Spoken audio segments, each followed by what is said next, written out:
Everyone, exam wings की इस video में आपका स्वागत है। रिसेंटली आईबीपीएस ने क्लर्क के लिए अपना नोटिफिकेशन आउट कर दिया है और उससे रिलेटेड जो भी डिटेल्स हैं वो सारी बाहर आ चुकी हैं और अब एग्ज़ाम कंडक्ट कब होगा, कैसे होगा, ये सारी चीज़ें इस वीडियो में हम देखेंगे। So let us start. IBPS की जो वैकेंसी है ये क्लर्क कैडर के लिए है। क्लर्क बेसिकली असिस्टेंट लेवल का होता है, जिसको हम सेंट्रल गवर्नमेंट में असिस्टेंट भी कहते हैं। वो बैंक में क्लर्क लेवल होता है। ये नॉन ऑफिसर पोस्ट है, तो इससे आप कंफ्यूज मत करिएगा कि ऑफिसर कहलाएगा। हाँ, प्रमोशन के बाद 3 साल से 5 साल के बाद आप प्रमोशन लेने के बाद आप ऑफिसर बन जाओगे, मतलब पीओ बन जाओगे। बट उसमें भी कम से कम 3 साल तो 5 साल लगता है। ये बैंक टू बैंक डिपेंड करता है। ओके, इसमें जो एज लिमिट है वो है 20 साल से 28 साल, from 20 years to 28 years age on 1 सितंबर 2020। मतलब 1 सितंबर से पहले आपकी ये एज इस लिमिट के अंदर आप फॉल कर रहे हो। मतलब अगर आप 20 के नहीं हुए हो तब भी आप ये फिल नहीं कर सकते, और अगर आप 28 से ज़्यादा हो चुके हो तब भी आप फिल नहीं कर सकते हो। ठीक है, अगर आपका बर्थडे 31 अगस्त को था और आप उस दिन 29 के हो गए तब आप ये फॉर्म नहीं फिल कर सकते हो। ठीक है, तो इस चीज़ का ध्यान रखना कि आप एज लिमिट के अंदर फॉल कर रहे हो तभी आप फॉर्म फिल करना है। ये जो सबसे इंपॉर्टेंट है कि एजुकेशनल क्वालिफिकेशन क्या मांग रहा है इसके लिए। ठीक है, तो पहली चीज़ तो ये देख लेते हैं कि बेसिक रिक्वायरमेंट क्या है।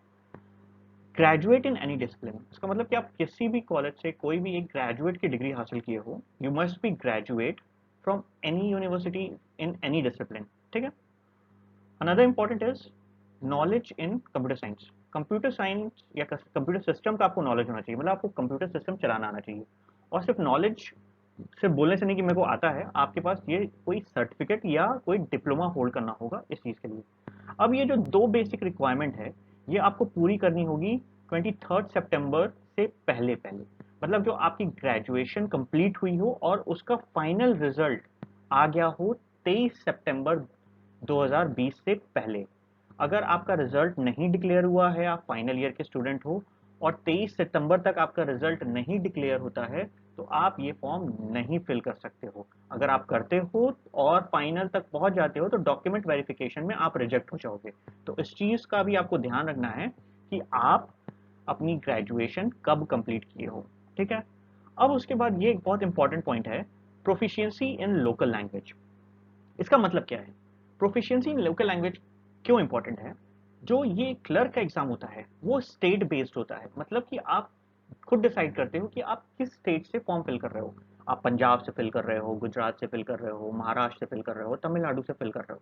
तो क्योंकि आपकी पोस्टिंग उसी स्टेट में होगी टिल योर क्लर्क, ऑफिसर होने के बाद आपकी पोस्टिंग बाहर हो सकती है, लेकिन टिल योर क्लर्क आपकी पोस्टिंग उसी स्टेट के अंदर अंदर होगी। तो उस स्टेट की जो लोकल लैंग्वेज होगी वो आपको रीड, राइट और स्पीक, ये तीनों चीज मतलब लिखना, बोलना और पढ़ना आना चाहिए।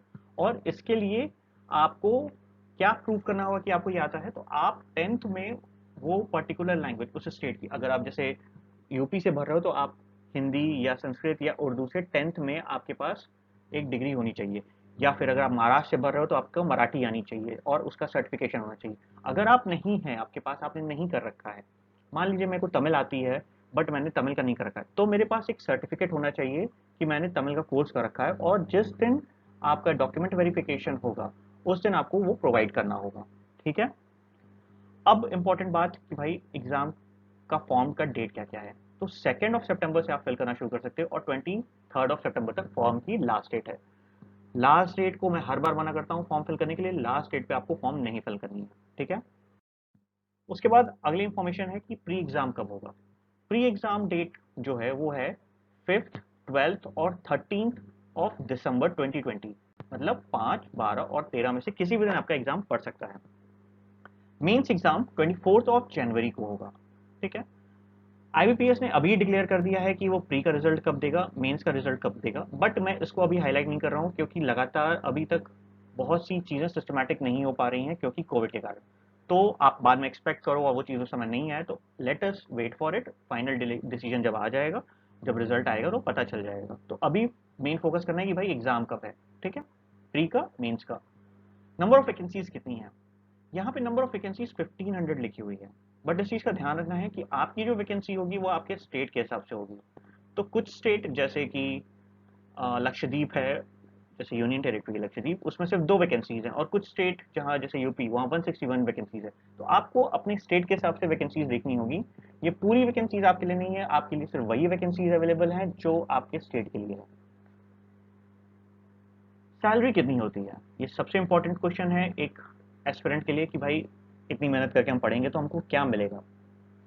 जो अप्रोक्सीमेट सैलरी है that is 19,590 as of now. आज की डेट के हिसाब से अगर आप आज ज्वाइन करते हो तो आपकी ये जो सैलरी होगी वो इतनी होगी। लेकिन अब आप ज्वाइन करोगे, आपका जो रिजल्ट आएगा वो 1 अप्रैल को रिजल्ट आएगा, ठीक है। अब 1 अप्रैल तक, आज अभी सितंबर है, कम से कम 6 7 8 महीने बाद आपका रिजल्ट आएगा। आपकी ज्वाइनिंग मान लेते हैं मई जून के महीने में होती है। तब तक पहली चीज तो डीए बढ़ चुका होगा, और डीए बढ़ता रहता है हमेशा। उसके साथ साथ जो बाइपर्टाइट सेटलमेंट चल रहा है दैट इज 15% सेटलमेंट की बात चल रही है कि 15% इंक्रीज हो जाएगा सैलरी में। तो उस समय भाई क्या सैलरी होगी, आप मान के चलो कि आपकी जो सैलरी होगी वो 23 से 26,000 रुपीज पर मंथ होगी। इसके सिवा आपको और भी अदर बेनिफिट्स मिलेंगे, वो बैंक टू बैंक डिपेंड करते हैं कि आपको हाउस एकोमोडेशन के लिए क्या फैसिलिटीज़ मिल रही हैं, आपको आने जाने के लिए क्या मिल रहा है, या फिर आपको अदर फैसिलिटीज़ क्या मिल रही हैं। तो एक लम सम मान के चलें तो इन हैंड आपको इतनी सैलरी मिलेगी, प्लस माइनस 2 4 हज़ार रुपये बैंक टू बैंक डिपेंड करेगा। अब एग्जाम पैटर्न क्या होगा। प्री का जो एग्जाम है वो बहुत ही स्ट्रेट फॉरवर्ड पैटर्न है। इंग्लिश, रीजनिंग और कॉन्ट 3 सेक्शन में आपका पेपर होगा। टाइम बाउंड पेपर होगा, दैट इज 60 मिनट का पेपर होगा। इंग्लिश के लिए आपको 30 क्वेश्चन आएंगे, 30 मार्क्स का पेपर होगा, और आपको 20 मिनट्स मिलेंगे। रीजनिंग का जो आपका पेपर होगा वो आपका 35 मार्क्स का होगा, और 35 क्वेश्चन आएंगे इसमें, और इसके लिए भी आपको 20 मिनट्स मिलेंगे। क्वांट का जो सेक्शन होगा वो भी 35 क्वेश्चन होंगे, 35 मार्क्स के होंगे, और 20 मिनट्स मिलेगा। तो आप ये देखो सारे सेक्शन में टाइमिंग बराबर मिलेगी, क्वेश्चन अलग अलग है। टोटल क्वेश्चन 100, टोटल मार्क्स 100, और टोटल टाइमिंग आपकी जो होगी वो 60 मिनट्स की होगी। अब मेंस का पैटर्न देखते हैं। मेंस का जो पैटर्न है उसमें आपको जनरल अवेयरनेस आएगी 50 क्वेश्चंस, जो 50 मार्क्स के होंगे, ठीक है। टाइम मिलेगा इसमें आपको 35 मिनट्स का। अब इस जनरल अवेयरनेस में आपके financial awareness, economics, current affairs, static awareness सारी चीज़ें आ जाती हैं। उसके बाद आता है जनरल इंग्लिश, इसमें आपके 40 क्वेश्चन होंगे, 40 मार्क्स के होंगे, और इसके लिए भी आपको 35 मिनट्स ही मिलेगा। रीजनिंग और कंप्यूटर एप्टीट्यूड एक पार्ट में काउंट होता है, जिसमें क्वेश्चंस आपके 50 होंगे, मार्क्स आपके 60 के होंगे, और टाइम इसमें आपको 45 मिनट मिलेगा। अक्सर देखा जाता है कि इसमें जो कंप्यूटर एप्टीट्यूड के पिछले 2 साल से 3 साल से जो पैटर्न चल रहा है कि आपको 2 से 3 क्वेश्चन ही मिलते हैं, बाकी मेन रीजनिंग के ही क्वेश्चन होते हैं। बट ये वीक नहीं कर सकते, क्योंकि अगर 5 या 7 क्वेश्चन आ जाता है तो बहुत इंपॉर्टेंट 5 या 7 नंबर हो सकते हैं। क्वांटिटेटिव एप्टीट्यूड के आपके लिए 50 क्वेश्चन होंगे, 50 मार्क्स के, और इसके लिए आपको 45 मिनट मिलेगा। तो कुल मिला के आपके 190 क्वेश्चन होंगे, 200 मार्क्स के, और 160 मिनट्स का आपका एग्जाम होगा। ओके, ठीक है। अब स्पेशल गाइडलाइंस कुछ आईपीएस ने इस साल कोविड के मद्देनजर लाई हैं। अब ये देखना है कि इस बार क्योंकि कुछ पैटर्न में चेंज हो रहा है, कुछ तरीके एग्जाम कैसे कंडक्ट हो रहे हैं वो चेंज हो रहे हैं, तो इस पॉइंट्स को आपको बहुत ध्यान से समझना है, क्योंकि ये बहुत क्रूशियल है किसी भी एस्पिरेंट की, क्योंकि आप इस पॉइंट को नज़रअंदाज नहीं कर सकते हो। सबसे पहले तो जब आप सेंटर पे जाओगे तो आपके फ़ोन में आरोग्य सेतु ऐप होना चाहिए। अगर आपके पास नहीं है तो आपको एक फॉर्म फिल करना पड़ेगा, और उसमें आपको डिक्लेयर करना होगा कि आप किसी भी कोविड पेशेंट के कांटेक्ट में नहीं आए हो, अपने सारे कांटेक्ट डिटेल्स आपको शेयर करने पड़ेंगे। तो करीब करीब मैक्सिमम स्टूडेंट्स के पास एंड्रॉयड फ़ोन होगा, तो उनको बेटर होगा कि वो एंड्रॉयड के लिए अपने ये ऐप इंस्टॉल कर लें। नेक्स्ट जो इंपॉर्टेंट पॉइंट है कि आपको N95 मार्क्स पहन के जाना है एग्जाम में, बिना इसके आपकी एंट्री नहीं होगी। तो आईबीपीएस ने अभी जो आरआरबी का भी नोटिफिकेशन दिया था उसमें भी ये चीज़ें आई थी, पीओ की जो नोटिफिकेशन आई थी उसमें भी ये चीज़ें आई थी। तो अभी इन्होंने पहले ही नोटिफिकेशन में दे दिया कि मास्क मैंडेटरी है, आपको पहन के जाना है। अब ये मैं आपको पर्सनली बता रहा हूँ कि आप जो मास्क लेना N95 वो विदाउट वॉल वाला मास्क लेना, बिकॉज आईसीएमआर का जो रिपोर्ट आया है कि जो वॉल वाले मास्क होते हैं उससे इन्फेक्शन के चांस थोड़े ज़्यादा होते हैं एज कम्पेयर जो आपका नॉर्मल N95 मास्क होता है। उसके बाद ग्लव्स के लिए कहा गया है कि आपको ग्लव्स पहन के जाना है। सैनिटाइजर आपको 50 ml की जो स्मॉल छोटी शीशी आती है वो लेके जानी है। उसके बाद ये एक बहुत क्रूशियल पॉइंट इस बार आईबीपीएस ने इशू किया है कि लिमिटेड नंबर ऑफ शीट्स मिलेंगी। मतलब आप जिस डेस्क पे बैठोगे उस डेस्क पे आपकी पहले से शीट्स रखी होंगी, आप एक्स्ट्रा शीट्स नहीं ले सकते, आपको 2 या 3 शीट्स पहले से रख दी जाएंगी। अब इस पॉइंट के लिए मैं स्पेशली स्टूडेंट्स को कहूँगा कि आप प्रैक्टिस करना शुरू कर दो पेंसिल से, ठीक है? पेन यूज़ मत करो प्रैक्टिस सेशन में भी, पेंसिल यूज़ करो, रबड़ यूज़ करो, ताकि एग्ज़ाम में आप जो गलती कर सको अपनी जगह को रब करके उस जगह पे फिर से दोबारा वही क्वेश्चन कर सको। तो मैं यही कहूँगा कि एग्ज़ाम से पहले से इसके लिए प्रैक्टिस करना बेटर होगा, क्योंकि एग्ज़ाम में अचानक आप रोज़ पेन से प्रैक्टिस करते हो और एग्ज़ाम में अचानक से पेंसिल रबड़ लेने लगोगे तो आपको दिक्कत होगी। तो अभी से ही इस चीज़ की प्रैक्टिस शुरू कर दो। ये एक बहुत इंपॉर्टेंट और आया है कि कॉल लेटर जो आईडी प्रूफ हमको लेके जाना होता है, जो हम पहले अभी जमा कर देते थे और हमसे रिसीव कर लिया जाता था, अब क्या होगा, आपके पास वहाँ एक बॉक्स रखा होगा, जिस भी आप रूम में लैब में आपकी एंट्री होगी, उस रूम में आपको ये कॉल लेटर और आईडी प्रूफ जो होगा उसके जो बॉक्स होगा उसमें ड्रॉप कर देना है।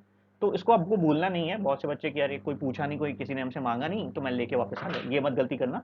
आपको ये चीज़ वहाँ पे ड्रॉप बॉक्स में ड्रॉप करनी होगी, ठीक है? चलो अपनी प्रिपरेशन आप लोग अब शुरू कर दो, सीरियसली बहुत कम टाइम बचा हुआ है, नोटिफिकेशन आ चुकी हैं, कंपटीशन बहुत टफ है क्योंकि वैकेंसीज इस बार थोड़ी कम है, वैसे तो बहुत कम है, बट आपको अपने लिए सिर्फ एक वैकेंसी चाहिए, तो फुल फ्लेज एकदम उसके लिए लग जाओ। All the best. Like, subscribe and share the video, and do press the bell icon for latest updates.